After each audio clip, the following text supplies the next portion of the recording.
Hey guys, TJ here, and today we're going to be talking about Marshall.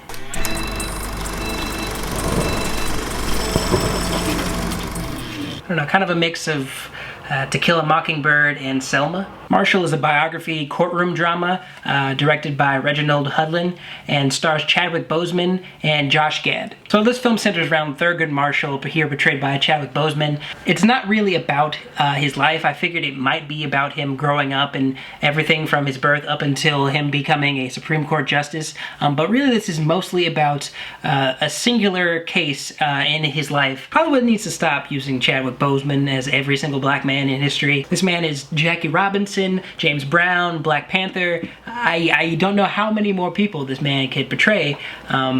But, you know, he's a great actor, so I'm not really complaining that much. Also rounding out the cast is Kate Hudson, Sterling K. Brown, some great performances in this film. I honestly think that the performances were the highlight. Chadwick Boseman does a great job portraying Thurgood Marshall. You know, he's confident and he exists as this smart, intelligent black man. He's not afraid of standing up to anybody who questions him. He's not afraid of the consequences of trying to do the right thing.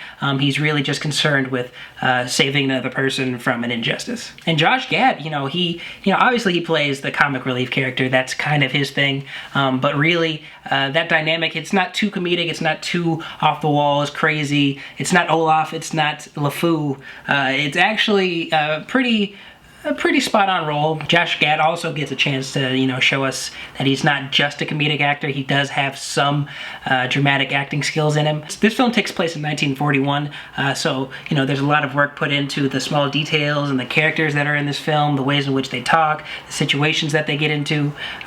It's very, very well done in terms of just the set dressing and the actual overall feel of the era. And while this film does feel authentic in terms of its representation of the time period, there are a few weak links that kind of take me out of this film. There were a few occasions outside of the court, on the steps, where they have all the reporters and all the people with the protest signs, things like that, where I just kind of felt like they just didn't have enough money to hire more extras. I don't know if it was like an intentional choice, but I just feel like there weren't enough people to even fill in the scene. It just kind of felt like this was a staged thing. And that's not great for a film that has great performances, great set design, great set dressing, like those kind of things.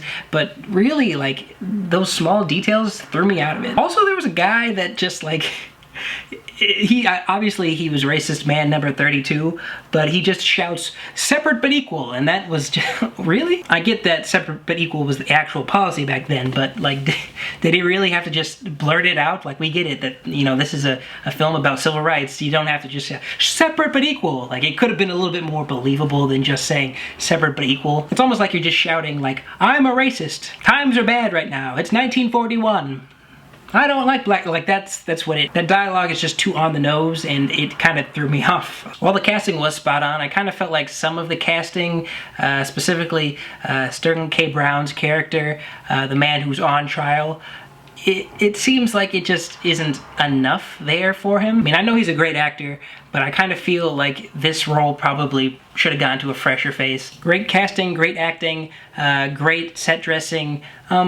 Honestly, the only thing that really, stops this film from being that great is really the fact that it's not groundbreaking in terms of the story. We have seen this kind of courtroom drama before. It's obviously based upon a true story, but there have been other films out there that have shown us this kind of formula before in terms of how people are able to defend their clients out there. It's not a hardcore rated R, intense civil rights era injustice kind of thing, but it is handled with care and sensitivity in terms of the subject matter. One gripe I have with this film is that when things start to get dramatic and intense and really heavy, sometimes it's undercut by moments of levity and comedy that kind of don't feel in place for what just previously happened or was previously mentioned. I feel like this is probably going to be shown to kids in high school just because of the subject matter and the way in which it's handled. It fits well for a school setting. Ultimately, this film doesn't break any new ground, and it's kind of bogged down by the fact that we have seen this kind of film before, and some of the small inconsistencies in terms of just the overall world. But I do think that it is a very well-acted film, and that it is worth a watch. I'd probably still wait for it to be on a streaming service. Well, that's all I got today, guys. I hope you liked the video. Be sure to like, share, and subscribe, and I'll see you on the next one.